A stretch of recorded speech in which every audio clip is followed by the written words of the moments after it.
First we'll see AJAX fingerprinting, how you can do a fingerprinting, which AJAX technology the target is running with. So determining AJAX calls, we can fingerprint the framework. There are various different AJAX technologies out there like Atlas, GWT, MochiKit. There are almost 10 to 15 libraries out there, and they have their own security issues or holes. AJAX fingerprinting is a very simple tool which I have written, by which you can do the assessment. I'll just quickly show you.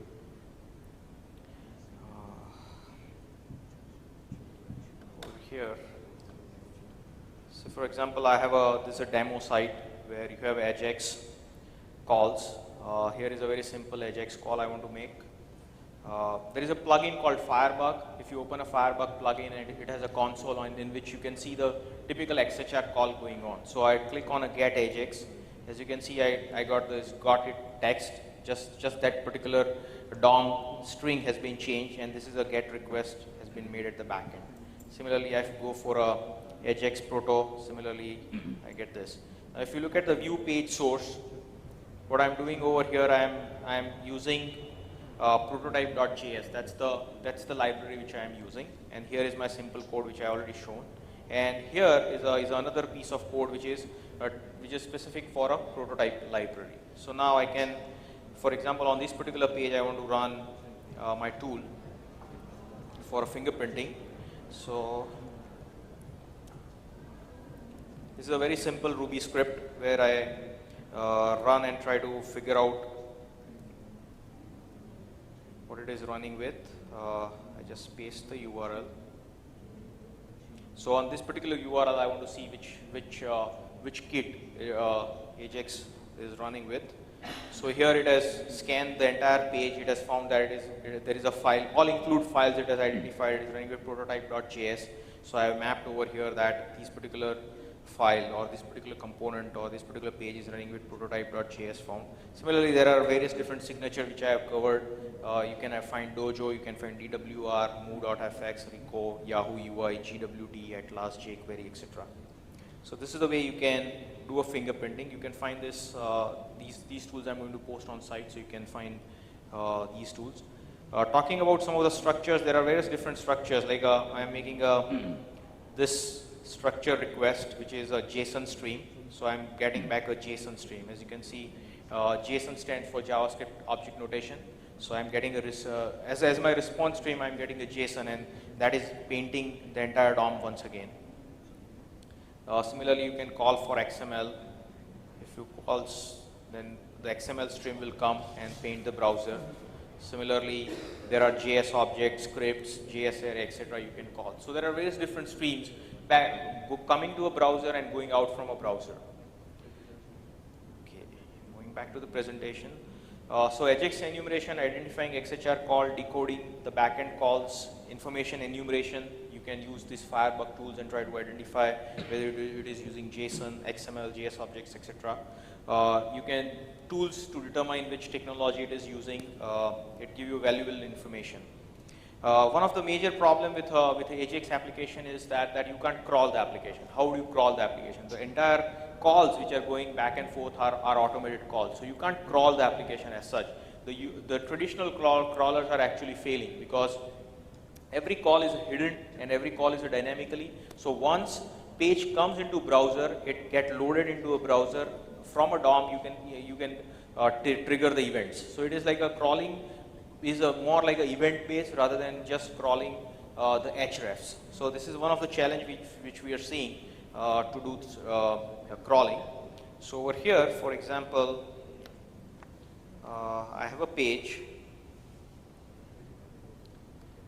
which is, say, crawl. Now look at this page. This is a very simple page where a login, news, your area or profile, a bar on the top. Now if you look at the view source, there are no links. There are just the JavaScripts which is coming to you, and these JavaScripts a function called load HTML, which is loading the main area and my area. So if you start crawling in this particular page, the crawler will stop. There are no hrefs. There are no links. But on a page, on a DOM, you can see these links because it is a dynamically created links. Now if I click the news, the page source would be same because everything is dynamical now. So for a crawler, there is just a one page, but in this particular page, you have various links like your area, profile, everything. This for example, coming, this link, this area is coming from a JSON or such. So how would you crawl these applications? This is a bigger challenge which we are seeing because anyway you have to do some automated crawling to fetch these links. There are different approach to it. One of the approach which I am taking for crawling these application is running application with a tool. There are ways you can remotely control the browser events. For example, for a Firefox or IE, you can remotely control the browser. So what I'm doing over here is I'm using a toolkit called Watir, which is a Ruby-based toolkit or a Ruby-based tool which can give you handler to IE. So then from a script, I can control the entire IE. So for simplicity, I will just run this in a interactive RB mode, and you can script it all together, and we can run as well. So I say IRB.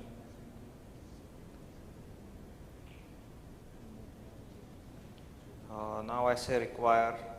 So I'm just calling Watir.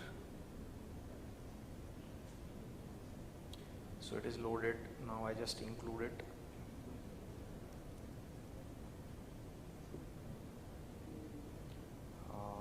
Oops.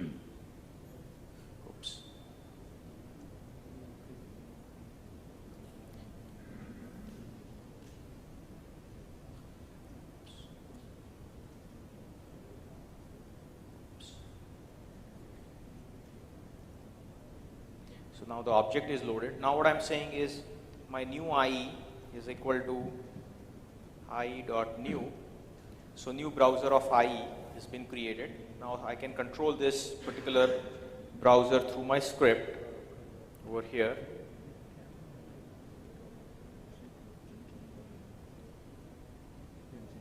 Now I would say IE go to this particular page which I want to crawl.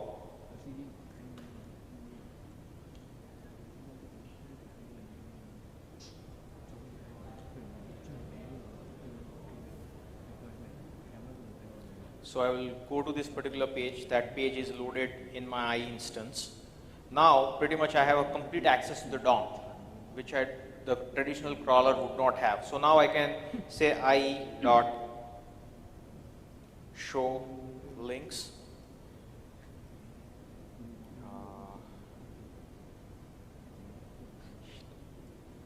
So these are the 4 links which are found in a DOM. Your login, which is pointing to login.asp. Now you can interestingly see the news, your area, and a profile, which is pointing to a JavaScript. So now if you even parse this page, you are going to get a JavaScript. You have to actually initiate, or you have to click the event for the right page to get loaded in your DOM. So now from this, what I can do is I can even control the links. So I say IE links. I want to say click link number 2. So I say 2 and I say click. So now this is clicked. You can see the page has been changed. Now I say links. So I get I get few more links. Now over here I click on say link number 3. So 3 is clicked, and now I run IE show links. So now I have a 7 links. So this is the way once you load the page and get access to the DOM, then you can start harvesting various different links. So this is the way you can do a crawling. So this is the only possible way how you can do AJAX based crawling. This is the way you can crawl the AJAX application. If you have a say AJAX based application, you try to run various different products, so you try to run various different crawlers, and you will see it will not find the links. It will not find those dynamically created links via JavaScript. So this is one of the challenges which we are facing, and this is the way we can address this challenge. So automated crawling with a browser is required. This is a new approach which is required. Now second is AJAX-based attack points. How to find AJAX-based attack points or AJAX-based entry points. Ajax components and widgets get loaded in your browser. Cross-domain vulnerable browsers and callback implementations are there. DOM manipulations is possible.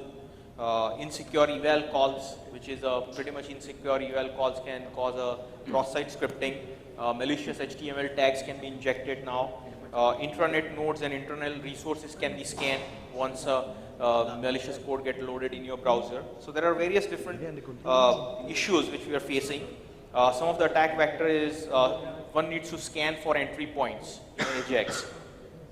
For a cross-site scripting, cross-site request forgery, client-side code reverse engineering is required, security controls and validation bypassing is possible in a code. So various different issues are related with this. Now, how to scan Ajax-based code? For example, if we go to demo, over here what I have is some of the XSS vectors. Now, over here I have a if I take this,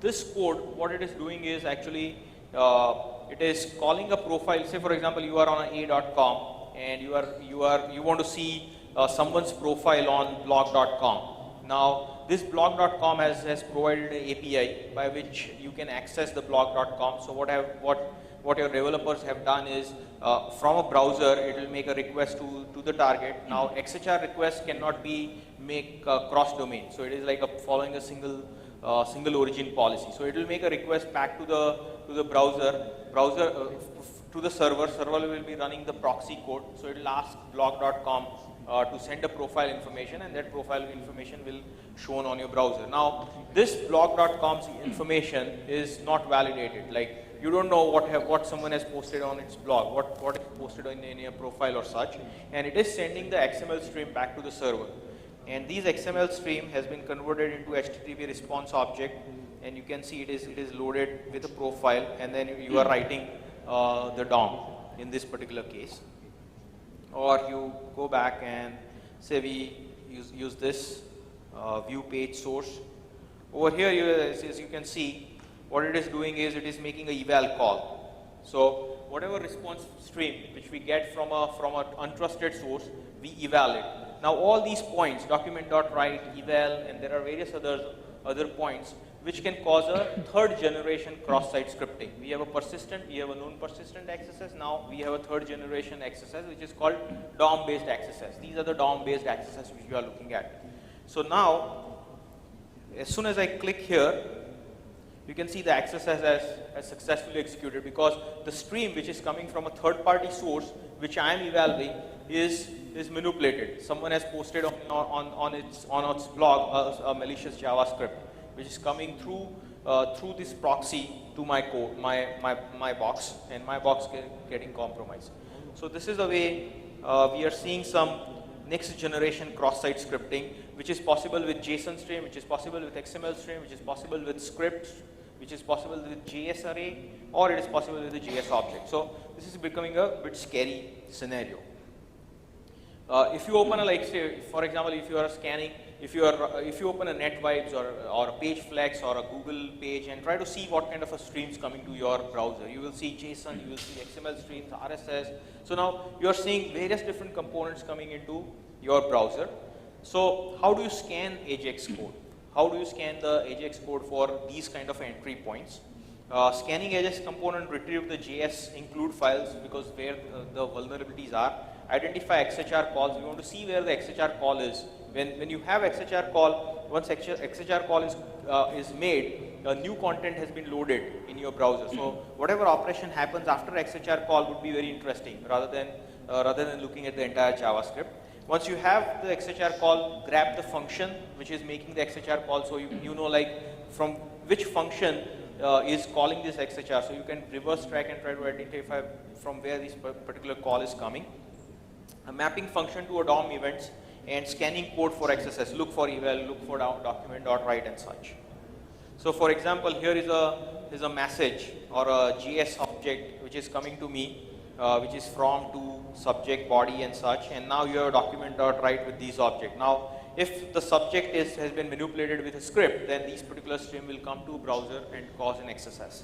So you are looking for these kind of calls. Over here we have a JSON issue where you have a JSON stream where